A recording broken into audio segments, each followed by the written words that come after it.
New details on a shooting outside a CVS pharmacy in Davie. Police are now saying it was from a Craigslist deal that turned sour. Let's go to Local 10's Terrell Fournette joining us live now from Davie with more on this deal gone wrong. Terrell. Well, those gunshots were actually fired inside of this CVS drugstore that you can see is back open this afternoon. But yes, it happened because of that botched Craigslist robbery, which initially didn't have anything to do with this store. The sale of an iPhone is what brought two men to the CVS in Davie Wednesday afternoon. 20-year-old Andre Smith priced the phone on Craigslist at $280, and 38-year-old Matthew Berry was looking to buy. Their designated meeting spot, the parking lot of the drugstore, where a verbal altercation occurred. And apparently this altercation was over the phone itself. Mr. Berry felt uncomfortable with what was going on.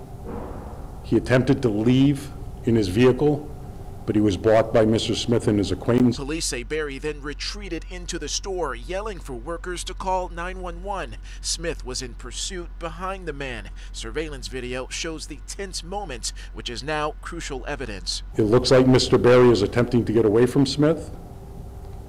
The surveillance video also shows Smith pursuing Berry around different displays at the front of the store. Cops describe a brief shoving match before Berry pulls out a gun and fires several rounds, hitting the 20-year-old man, who would later die at a nearby hospital.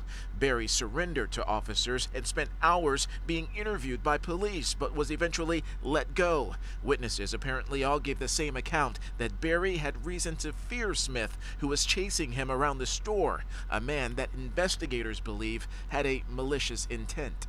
I think that Berry felt that they were going to try to get the phone back after there was the exchange of the money for the phone, and that these two individuals may flee with both the money and the phone.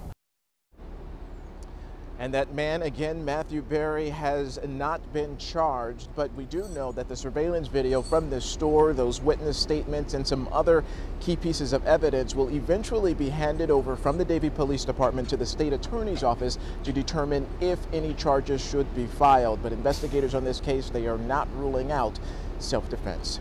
We are live in Davie. I'm Terrell Fournette, Local 10 News.